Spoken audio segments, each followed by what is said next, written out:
Olá, estudantes da primeira série. Nesse vídeo nós vamos falar sobre variação da quantidade de movimento e também sobre conservação da quantidade de movimento. Quem está falando aqui é o professor Gustavo e vem comigo. Nessa aula vamos aprender a identificar situações onde a quantidade de movimento é conservada e quando ela sofre variação, que é o impulso, e identificar a variação da quantidade de movimento através de mudanças na massa dos corpos, além da variação de velocidade. Bem, vamos lá. Vamos relembrar de alguns conceitos importantes aqui. Primeiro, vamos relembrar um pouquinho sobre a questão da velocidade. A velocidade, ela representa uma taxa de deslocamento em função do tempo. Como boa taxa, relacionada com o tempo, então a gente pode dizer que a velocidade, no caso, uma velocidade média, quando trabalha com um intervalo de tempo maior, ela pode ser igual a ΔS sobre ΔT, ou seja, deslocamento sobre o tempo. Nós também sabemos o conceito de aceleração. Aceleração é uma grandeza que altera a velocidade de um corpo. Ou seja, para calcular a aceleração média sobre um corpo, podemos utilizar a razão entre as variações de velocidade e intervalo de tempo. Essa é conhecida como também aceleração média. Então veja duas situações importantes. Nós temos a velocidade, que representa uma variação da posição, e nós temos a aceleração, que está relacionado com a variação de velocidade, certo? Que, por sua vez, muda a posição. Bem, tendo essas grandezas em vista, nós temos a quantidade de movimento.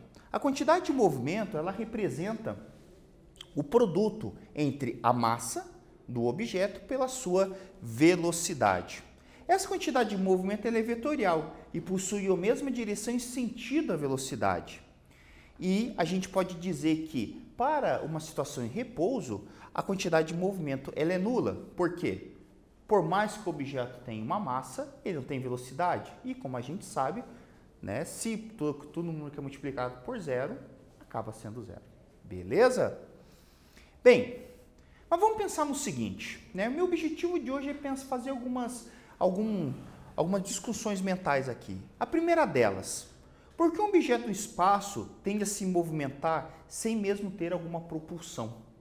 Eu me lembro, por exemplo, do filme Apollo 13, né, em que o momento em que o astronauta estava ali sendo representado por um ator, ele falava assim: agora quem está nos guiando é Newton, certo? Se quem for estudar Newton vai perceber que realmente tem alguma coisa a ver com os conteúdos que a gente está estudando aqui, certo? Então, assim, por que um objeto no espaço ele tende a continuar seu movimento? Certo? Essa é a primeira situação. Por quê? Bem, a segunda situação é o seguinte: por que, por exemplo, quando é feito o disparo de uma arma de fogo, a tendência dessa arma é ir para trás, a chamada velocidade de recuo? Aqui eu tenho uma baita de uma explicação para vocês, né? Você tem aqui, por exemplo, um canhão, e esse canhão, você pode perceber que a parte do cano da arma, ela acaba indo para trás. E aí você tem que ter um sistema de amortecedor e assim por diante para poder conseguir absorver esse impacto ali, né? E toda vez que eu me lembro de disparo, eu lembro do Rambo, né? O Rambo, ele podia lá estar com uma metralhadora, disparava, pegava todo mundo, né? E ele conseguia manter ali a posição. E se você gosta de jogar bastante game aí, você sabe que normalmente em jogos de primeira pessoa de tiro, normalmente se você ficar disparando uma arma, você vai perceber que a mira sai toda louca, né? Ela sai de posição, por causa dessa velocidade do recuo, por causa do coice, certo? E a minha pergunta é, por que isso tem? Certo? Qual é o motivo disto? Né? Bem, uma outra coisa que a gente pode pensar é o seguinte: em uma pista de gelo ou skate, por que temos a tendência de continuar o movimento? Então aqui, ó, você pode perceber que aqui tem um gifzinho que mostra muito isso. E se você está andando de skate, patins, ou no caso patins de gelo, como está sendo mostrado aqui, a sua tendência é continuar o movimento, ou seja, você não para simplesmente do nada, certo? Tudo isso são questões que a gente pode usar para se pensar daí, né? Ou porque, por exemplo, durante uma apresentação artística, os patinadores eles tendem a ir para trás quando se empurram. Por exemplo, como mostrado nessa apresentação aqui, em que você tem os dois patinadores e eles se empurram, né? E eles acabam indo para trás. Por que isso? Certo? Bem, tudo isso aí a gente vai ter uma questão que está relacionada à quantidade de movimento. Mas, para poder entender sobre essa questão da quantidade de movimento, eu preciso entender, primeira coisa, o que é uma lei de conservação. Certo? Você vai perceber que durante as nossas aulas terá bastante esse conceito envolvido aí. O que é lei, conservação de várias coisas. Bem, de acordo com a Enciclopédia Britânica, a lei de conservação na física mostra vários princípios que afirmam que certas propriedades físicas, quantidades mensuráveis, que é uma grandeza física, não mudam ao passar do tempo dentro de um sistema físico isolado. Traduzindo, algumas grandezas se conservam. Um bom exemplo dessa é a massa, certo? Se você for fazer um pão, né, só você imaginar o seguinte, eu pego lá 500 gramas de trigo, misturo lá com 300 gramas de água e mais 100 gramas de açúcar, eu vou ter ao todo uma massa de 900 gramas. Né? Tudo mais. Então, quer dizer que você tem uma mistura ali, certo? Então, esse é um bom exemplo de uma conservação da quantidade de uma lei que se conserva. Por exemplo, a massa se conserva, certo? E a gente, para poder entender essa parte, a gente vai entender que realmente o movimento também se conserva. Ou seja, a quantidade de movimento ela tem a propriedade de se conservar.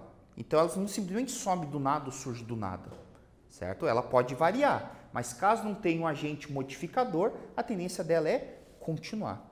Então, a gente diz o seguinte, em um sistema livre de forças externas, por isso que o sistema falou sistema isolado ali na definição da Enciclopédia Britânica, a gente diz que a quantidade de movimento se conserva, ou seja, se a somatória de força resultante sobre um sistema for zero, a gente diz que a quantidade de movimento inicial do processo tem que ser exatamente igual no final desse processo. Ou seja, se você pegar esse caso aqui, ó, da patinadora, é só você pensar no seguinte, a força, como a gente viu, é ela que causa a mudança na quantidade de movimento. Ou seja, se você for analisar a patinadora aqui, essa situação aqui do casal, você vai perceber o seguinte, antes de ser empurrado, a quantidade de movimento era zero. Eles acabam se empurrando. Só que nessa situação aqui, um acaba empurrando o outro, certo? E a gente tem que dizer que nessa situação a quantidade de movimento tem que continuar sendo zero.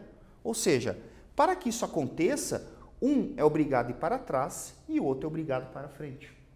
Ou seja, para poder manter a situação inicial. A mesma coisa acontece com essa outra questão aqui da arma de fogo. Você pode perceber aqui que o canhão ele vai para trás por quê?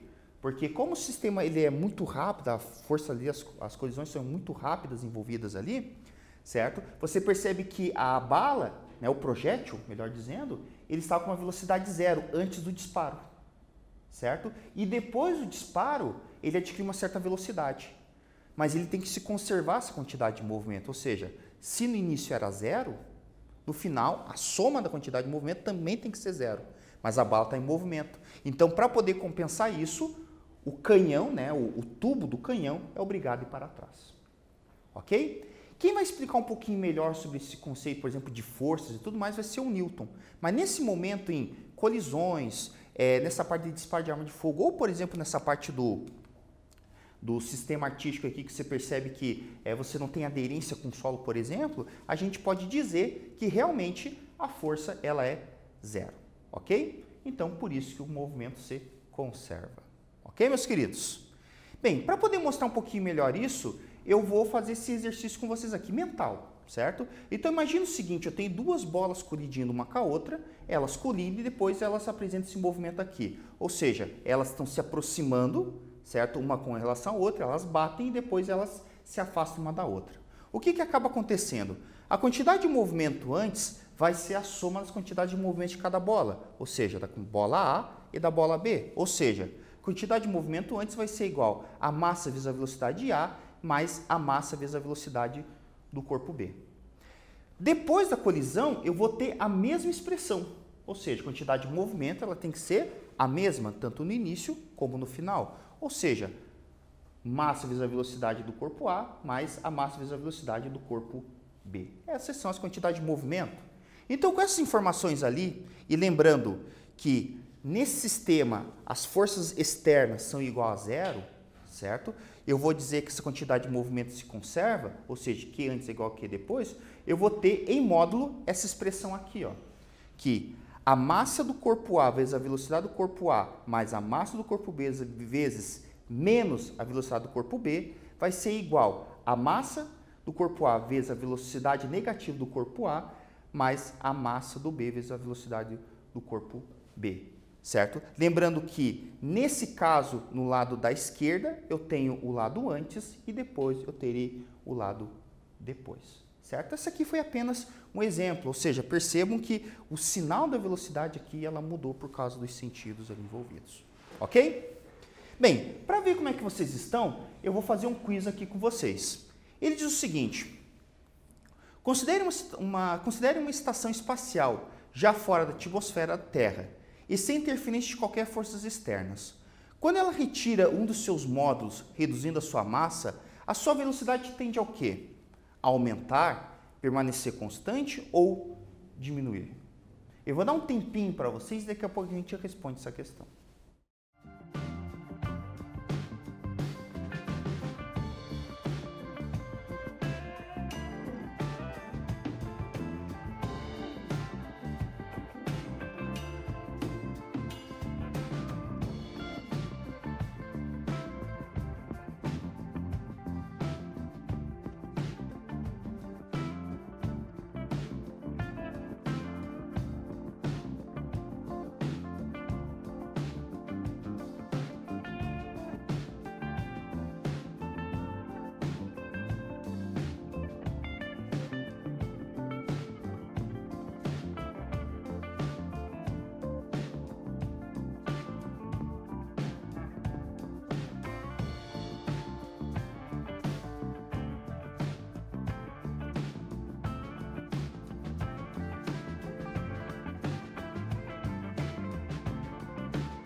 E aí, meus queridos, conseguiram resolver? Cara, nessa situação, se você perder massa, certo? E não tem nenhuma força envolvida, o que vai acontecer com esse objeto? A velocidade dele vai aumentar, vai diminuir, vai permanecer a mesma? Quem assinalou a alternativa A, acertou, né? Irá aumentar. Por quê? É só você pensar. Como tem forças externas atuando, a quantidade de movimento tem que ser igual. Ou seja, se eu tenho uma certa quantidade de movimento, antes da perda de massa, ela tem que se permanecer igual no final. Ou seja, como a quantidade de movimento é a massa pela velocidade, eu já consigo preduzir que, como eu perdi a massa, alguma coisa tem que aumentar. No caso, para poder manter o mesmo valor. Ou seja, é obrigado a aumentar a velocidade. Ok? Vamos lá. Eu vou fazer com vocês agora um exercício teórico aqui com a vovó Jurcleide, certo? Vovó Jurcleide tem um Fusca e dirige em uma estrada plana em movimento retilíneo e uniforme, o famoso MRU. Seu neto, que é o Gonofredo, que assistiu às aulas de física aqui do Aula Paraná, fez as seguintes afirmações. Vamos lá comigo. Primeira afirmação que ele fez. Nessa situação, a quantidade de movimento do conjunto Fusca e vovó não varia. 2.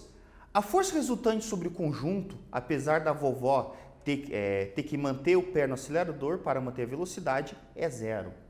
Ou seja, a força resultante sobre o conjunto, carro, vovó, neto, todo mundo junto ali, ele acaba sendo zero, mesmo tendo que a avó tem que manter o pé no acelerador. Dessas duas afirmações, eu posso dizer o seguinte: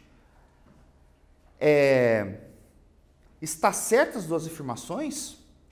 Está errado as duas informações? Ou item C, tem apenas uma dessas afirmações que estão certas? Eu vou dar um tempinho para vocês e daqui a pouco a gente responde essa questão.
E aí, meus queridos, conseguiram fazer o exercício? Será que o Godofredo estava certo nas suas aulas? Será que ele estava certo nas suas afirmações? Bem, vamos lá. Quem assinou a alternativa A, que o nosso Godofredo, neto da vovó, ele estava certo nas suas afirmações, ganhou a questão aqui. O que acontece? A vovó, ela está em movimento retilíneo uniforme, ou seja, velocidade constante. Como a massa não muda e a velocidade não está mudando também, a gente pode dizer que sim, a quantidade de movimento ela se permanece constante. Lembre-se que quantidade de movimento está relacionado com a velocidade, e a velocidade é vetorial. Então, se eu mudar a direção, eu já tenho mudança da quantidade de movimento. É uma pegadinha, certo? Por isso que eu fiz questão de colocar ali nessa questão como movimento retilíneo e uniforme, ou seja, trajetória reta e velocidade constante, ok? E nesse caso, o que está acontecendo aqui, né? Realmente, a força que atua sobre o veículo é zero. Por quê? Porque a força que o motor está fazendo, né, ele está sendo utilizado apenas para poder compensar as forças de atrito que tem ali da própria mecânica do veículo com o pneu e a força de arrasto, né, provocada pelo deslocamento com o ar. Ok? Então, realmente a alternativa, as duas informações estão corretas.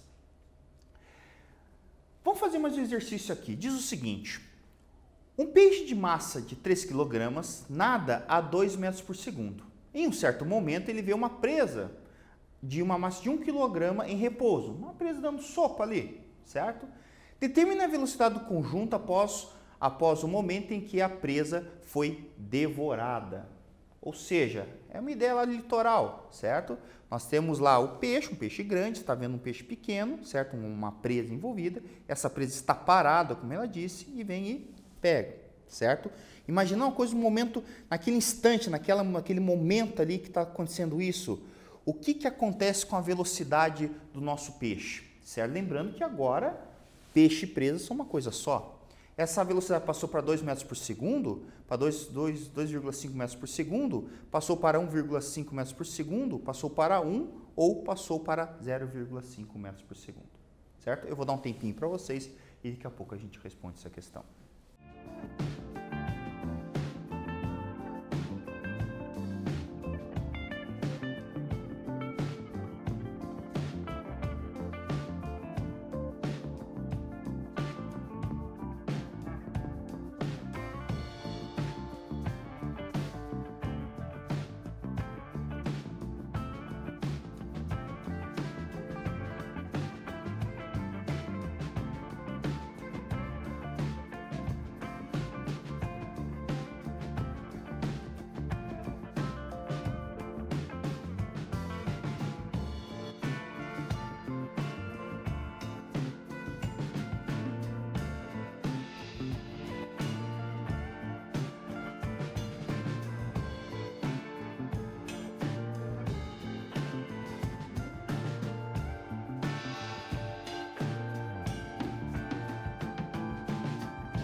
E aí, meus queridos, conseguiram? Se não conseguiram, pega o caderno e acompanhe a aula aqui comigo. Vamos lá. Então, aquela informação que às vezes eu digo nas nossas aulas. Saneie a informação. Olhe a informação. Você precisa ver as informações que são pertinentes no exercício. Sanear, certo? Então, perceba o seguinte. Tem o peixe predador, certo? Já coloquei em vermelho de sangue aqui, né? Coisa linda, ó. Então você tem a massa do bichano, 13 quilogramas, e a velocidade na qual ele está nadando, 2 metros por segundo. E tem a pobre vítima, o peixe devorado, certo? A sua presa, que teria uma massa de 1 quilograma e ele se encontra em repouso, ou seja, está parado, esperando a morte chegar, né? Olha que coisa linda, até poético é. Então, com essas informações aqui, vamos lá. O que a gente tem que entender é que a massa do peixe, que era de 3 quilos, agora passou para 4 quilos, porque ele adquiriu a sua presa, certo? Claro, eu estou fazendo um exercício aqui bem hipotético, o cara ganhou lá mais de, praticamente 30% da sua massa, né? Mas assim, é apenas um exercício aqui para a gente poder mentalizar direitinho, certo? Então, o que a gente tem aqui, né? Independente da situação, como é um processo em que as forças que atuam ali são zero, a gente pode dizer que a quantidade de movimento ela se conserva, certo? Então, pegando as informações que nós temos, vamos fazer o seguinte, a quantidade de movimento é massa pela velocidade, eu sei que a quantidade de movimento, nesse caso, vai ficar 3 kg vezes 2, que é igual a 6 kg, ou seja, do peixe ser devorado, antes da ação do objeto ser devorado ali. Ou seja, a quantidade de movimento do peixe maior, nesse caso, porque o outro é zero, certo? É 6 kg por metro por segundo. E essa quantidade de movimento tem que prevalecer. Ou seja, utilizando a mesma fórmula aqui, nós vamos chegar à seguinte expressão. Quantidade de movimento é 6, isso vai ser igual a massa, que é 4, vezes a velocidade. Certo? Se eu passar dividindo para o outro lado, eu vou achar 1,5 metros por segundo. Ou seja, como é de se esperar, realmente a velocidade do predador diminuiria, certo? Então, isso acontece realmente, né, por causa que acabou aumentando a massa. Beleza? Então, nesse vídeo, vimos que quando há conservação da quantidade de movimento, o móvel pode ter variação na massa ou na sua velocidade. Espero que vocês tenham gostado dessa aula, meus queridos, e até breve!